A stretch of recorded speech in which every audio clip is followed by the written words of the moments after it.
안녕하세요. 목마른 사슴입니다. 여호수아 24장은 요단 동편의 지파뿐만 아니라 모든 이스라엘 지파가 각자의 기업, 즉 자기 명의의 장막으로 흩어지기 전 마지막으로 모인 언약의 결산입니다. 아브라함이 동쪽의 우상을 떠나 서쪽의 약속으로 들어왔습니다. 다른 아버지 집에 거주하다가 이제는 진짜 아버지 집에 거주하게 되었습니다. 르우벤과 갓 그리고 므낫세 반지파에 이어 모든 아들들은 나의 에덴을 버리고 아버지의 집에 거하기로 결정하는 거룩한 선택의 기로에 서 있습니다. 오늘은 여호수아가 발견한 영생, 그 섬기는 자리, 즉 우리의 거주에 대하여 함께 살펴보겠습니다. 여호수아 24장 28절에서 31절. 이 일 후에 여호와의 종 눈의 아들 여호수아가 110세의 죽음에 무리가 그를 그의 기업에 경내 딥낫세라에 장사하였으니 딥낫세라는 에브라임 산지 가앗산 북이었더라. 이스라엘이 여호수아의 사는 날 동안과 여호수아 뒤에 생존한 장로들 곧 여호와께서 이스라엘을 위하여 행하신 모든 일을 아는 자의 사는 날 동안 여호와를 섬겼더라. 여호수아가 이스라엘 모든 지파를 세겜으로 모읍니다. 인생을 경험하고 살 만큼 산 장로들과 두령들과 재판장들과 유사들이 하나님 앞에 보입니다. 왜 세겜으로 모이게 했을까요? 세겜은 어깨라는 의미로 요셉의 뼈를 장사한 곳입니다. 강함을 뜻하는 뼈를 짐나르는 어깨, 즉 세겜에 묻었습니다. 짐나르는 낙이 즉 하몰에게서 산 땅에 뼈를 묻는 것은 나의 강함이 이제 아버지의 언약이라는 짐을 지는 어깨가 되었음을 시인하는 것입니다. 요셉은 그가 더 할 것이다 라는 의미입니다.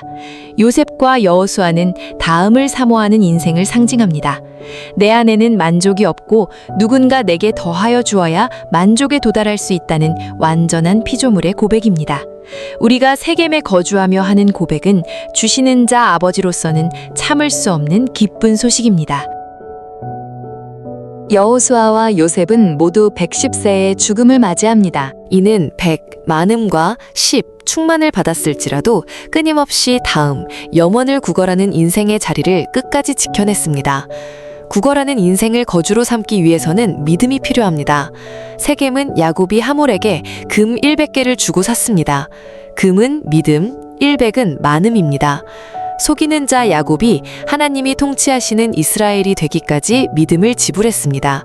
믿음은 바라는 것들의 실상이요 보지 못하는 것들의 증거니. 히브리 11장 1절. 하나님이 썩어질 우상의 곳에 거주하던 아브람을 영생의 거주로 옮겨주셨습니다. 모든 인생이 꽃과 같이 시들어버리는 허무한 한 줌 흙의 진실을 알고 공급하시는 영원한 하나님을 섬기는 세겜을 뼈를 묻을 곳, 즉 거주로 삼는 것이 다음 인생, 즉 그리스도 안으로 들어가는 입구에 서는 것입니다. 15절. 너희 섬길 자를 오늘날 택하라. 택하다 바하르는 땅을 갈고 쪼개듯 예리하게 살피는 것입니다. 하나님의 아들들이 자기 눈에 좋아하는 것을 택했던 네피림의 방식, 창세기 6장 2절을 버리는 것입니다. 내가 좋아하는 것이 아니라 지금까지 나를 먹이시고 싸우신 아버지의 선하심을 근거로 생명을 거주지로 선택하는 결단입니다. 26절. 여호수아가 모든 말씀을 하나님의 율법책에 기록하고 큰 돌을 성소 곁 상수리 나무 아래 세웁니다. 아브라함의 여정은 우상의 땅에서 시작되었으나 그 끝은 상수리 나무 아래, 즉 바닥, 타하트 아래서 완성됩니다. 인간의 강함과 권위를 상징하는 상수리 나무, 강함 아래, 즉 바닥 타하트에 거한다는 것은 나의 강함을 아버지의 발등상 아래 내려놓는 겸손을 거주지로 삼는 것을 의미합니다. 24장에서 15회 이상 반복되는 섬기라는 명령은 종교적인 제사에 머물지 않습니다. 섬기다 아바드는 일하다, 봉사하다, 예배하다 라는 뜻이며 아담이 에덴 동산을 경작하다 라고 할 때 쓰인 단어와 같습니다. 섬김이란 아버지가 주신 땅, 즉 에덴을 아버지의 방식대로 가꾸고 노동하는 것입니다. 나와 내 집은 여호와를 섬기겠노라 하는 고백은 이제 내 명의로 얻게 된 장막을 나의 왕국으로 삼지 않고 아버지의 에덴을 확장하는 일터로 삼겠다는 나의 거주지를 분명히 밝히는 고백입니다. 19절. 여호수아는 백성들에게 너희는 능히 섬기지 못할 것이라 경고합니다. 그 이유는 거룩과 질투의 하나님이기 때문이라고 합니다. 질투는 열심이라는 의미입니다. 물은 육신을 가진 자가 우리처럼 사시는 하나님의 음성을 불 가운데서 바람을 듣고 생존한 자가 누구니이까? 신명기 5장 26절. 하나님은 자기 희생을 상징하는 불 가운데서 모세에게 명령하셨습니다. 사랑하라고 말하는 자가 사랑하지 않으면 거룩에 거할 수가 없습니다. 하나님의 열심은 이미 세상을 사랑하였고 오늘도 불 가운데 거하십니다. 사람이 스스로 거룩을 논하는 것이 허물이요 하나님께 죄가 됩니다. 잠잠히 주의 거룩함을 찬양하는 자리가 우리의 거주지입니다. 20절. 이방신들이 화를 받고 멸망하는 것은 자기 희생이 없고 자기 사랑만 있기 때문입니다. 아브람. 고귀한 아버지가 아브라함, 무리의 아버지가 되는 여정은 아버지의 산고의 여정이었습니다.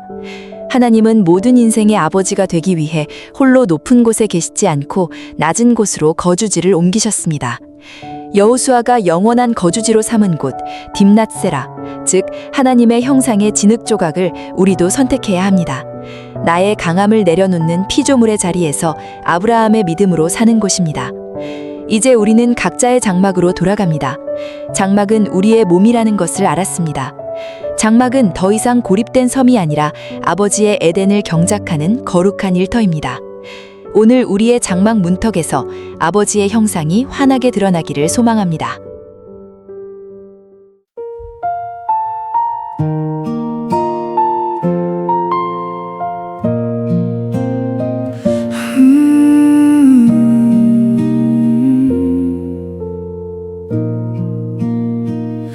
세겜의 어깨 위에 강한 뼈를 묻었네.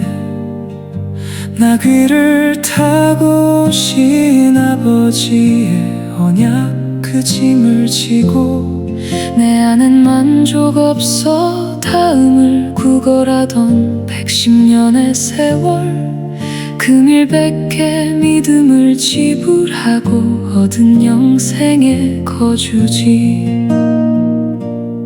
상수리 나무 강함 아래 바닥을 택하리.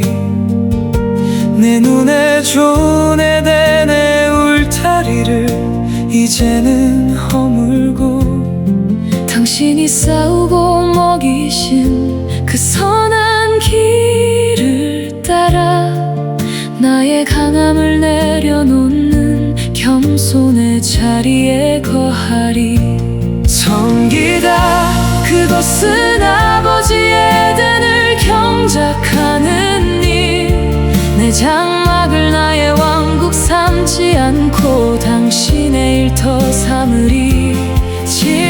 질투하시는 그 뜨거운 열심의 불꽃 앞에 나의 허물을 벗고 거룩의 품속으로 들어가리. 이방의 신들은 자기만 사랑하여 죽어가지만 우리 아버지는 우리를 살리려 불꽃 속에 거하시네. 좌로도 우로도 치우치지 않는 아들의 발걸음 이제 각자의 장막에서 당신의 형상을 보게 하소서. 딥노세라 하나님의 형상이 빚어지는 진흙 조각 흔들리는 가스산 북쪽에서도 나는 안식하네. 오늘 내 장막 문턱에 비치는 아버지의 얼굴 타바크 영원히 당신께 들러붙어 사나이다.